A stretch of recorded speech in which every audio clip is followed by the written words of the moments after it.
Қайырлы күн, құрметті оқырмандар. Бүгін кітапхана подкаст жобасы аясында «Білім сенің болашағың» тақырыбында сұхбат өткізгелі отырмыз.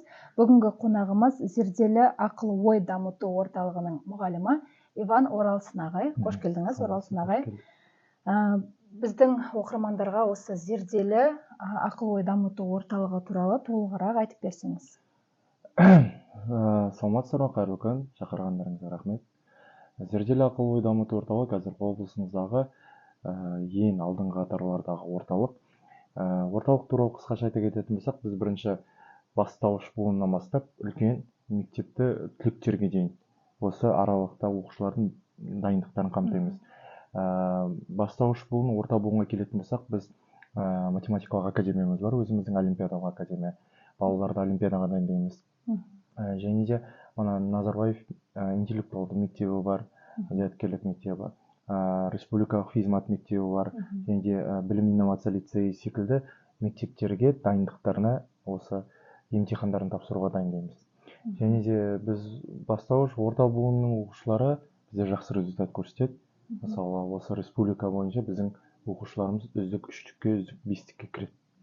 Облыс бойынша үздік 5-тік осы жақыннан Назарбаев зияткерлік мектебінің тобында біздің үздік 5-тік 5-еуі де осы зерделінің оқушылары.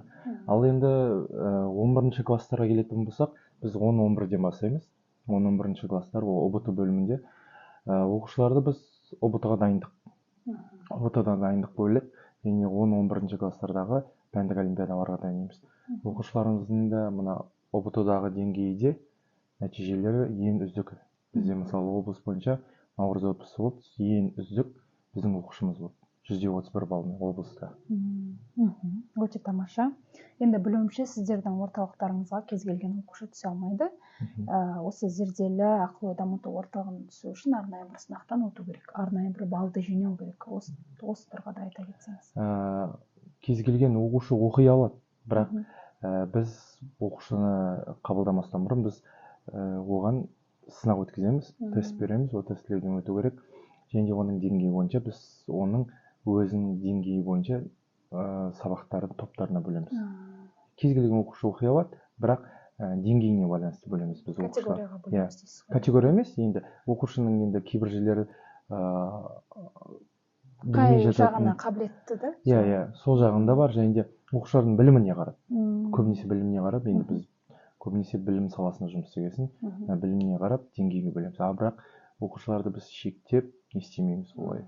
Бүкіл оқушы оқи алады бізде. Жақсы, тамаша. Енді қазір жас түлектердің болашағын шешетін басты мәселе әрине ОБТ.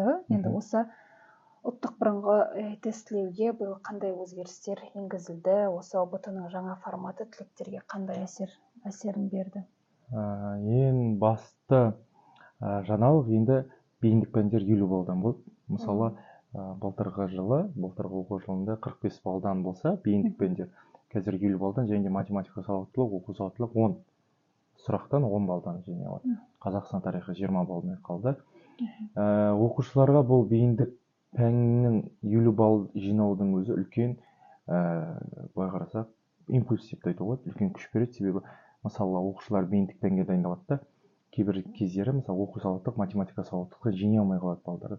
Қазір екеуінен де 10 жинаса, көбінесе қалған 10 балды бейіндік пәндерден алады. Жақсы жері сол. Ал оқушыларға ол қатты өзгеріс әкелген жоқ. Мысалы, ОБТ-ның форматы қатты бір оқушыларға әсер ететіндей өзгеріс әкелген жоқ. Оқушылар одан әрі тыңғылықты дайындала берді.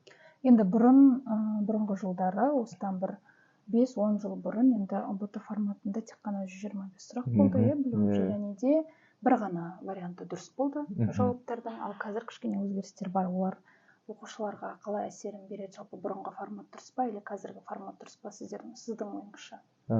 Қазіргі формат дұрысырақ.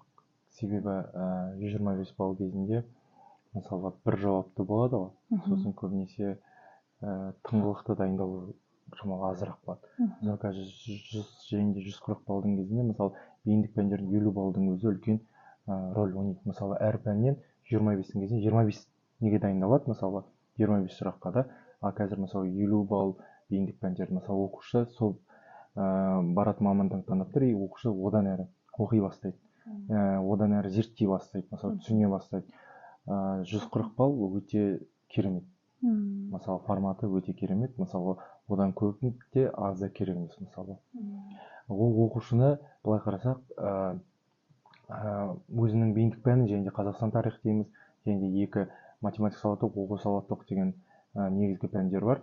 Оларды одан әрі оқуға, мысалы оқушыға бір күш береді. Мысалы одан әрі зерттеуге, одан әрі білім алуға осы пәндер бойынша өзінің. Ал 125 балдың кезінде енді бәрі бірдей болғасын, 125 қайсысына дайындаламын деп оқушы шама қинап қояды. Мысалы қазір оқушы приоритет қойылады. Мысалы бірінші бейіндік пәнге дайындаламын, содан кейін негізгі пәндерге дайындаламын. Мысалы немесе негізгі пәндерге дайындаламын, және бейіндік, содан кейін бейіндік пәндер. Мысалы бізде көбінесе оқушылар қазір біздің орталығымызда база дейтін группа бар. Көбінесе 10-шы класстар оқиды. Олар Қазақстан тарих, математика сауаттылыққа дайындалады. 10-шы класстар бойына. Ал уже 11-ші классқа келерде уже оқушылар жайлап бейіндік пәндерін қосып алып жатыр. Түсінікті, яғни әр пәнді тереңірек оқиды деп есептейсіз ғой. Жақсы, тамаша, рахмет. Енді келесі сұрағымыз, осы зерделі ақыл-ой дамыту орталығында сіздер ұбт тапсыратын оқушыларға ұбт-дан сүрінбей өтуге 100% сенім бере аласыздар ма? 100% сенім, 100% сенім дегенде біз оның оқушының өзіне байланысты. Бірақ біз оқушының білім алатынына және де ұбт-да жақсы жететініне біз гарантия бере аламыз. Мысалы, бірақ біз оқушыға 100 балл, 130 балл, 120 балл деп ешқандай орталық сенім не бере алмайды, гарант бола алмайды.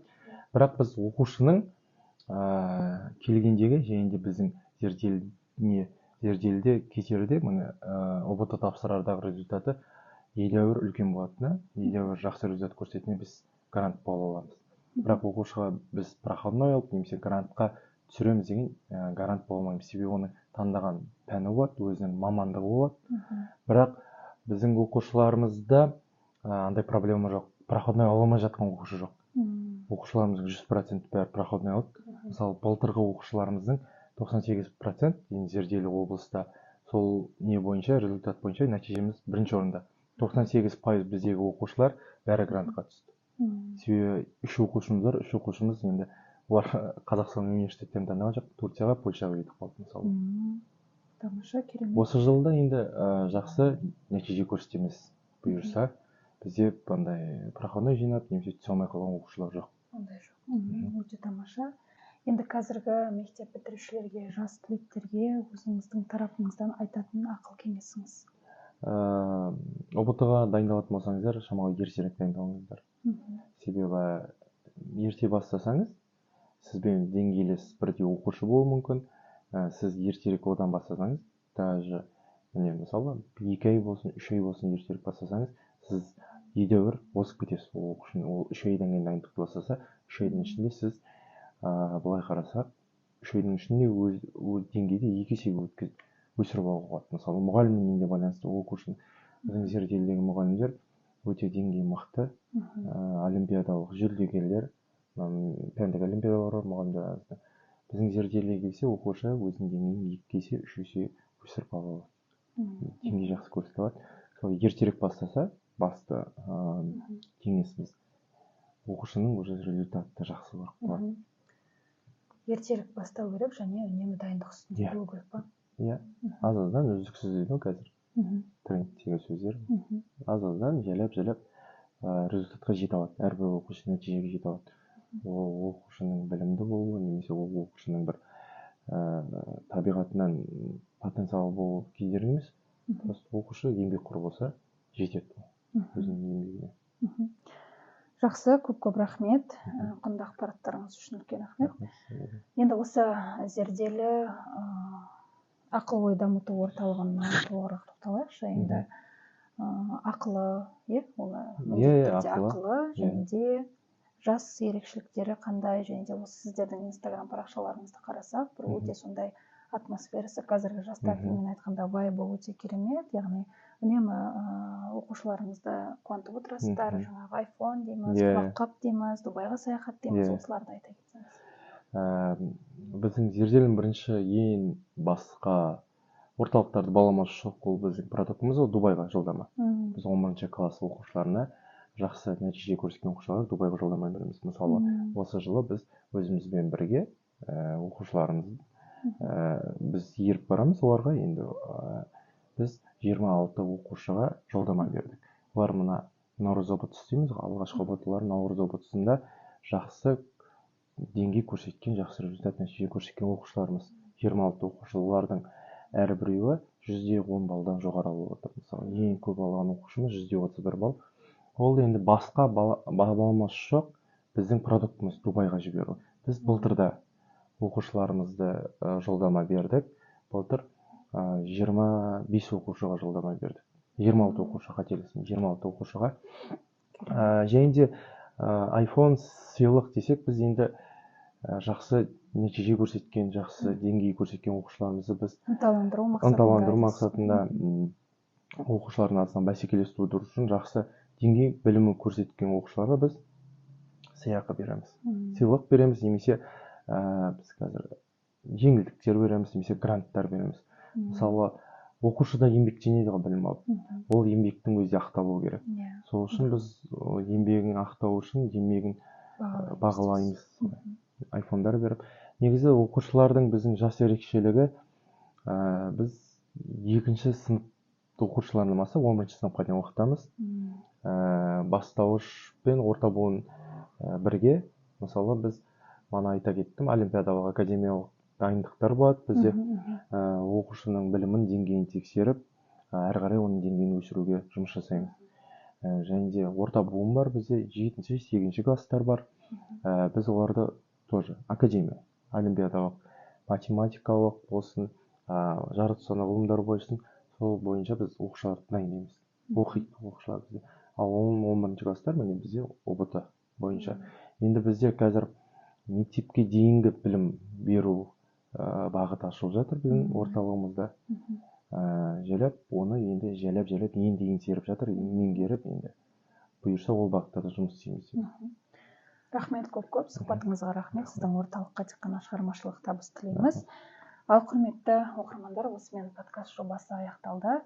Биылғы мектеп бітірушілерге болашаққа сенімділік пен сәттілік тілейміз. Келесі кездескенше, ал енді біздің оқырмандарымызға кітапханамыздың есігі әрдайым ашық. Іздеген барлық кітаптарыңызды таба аласыздар. Келіңіздер, сіздерді күтеміз. Сау болыңыздар.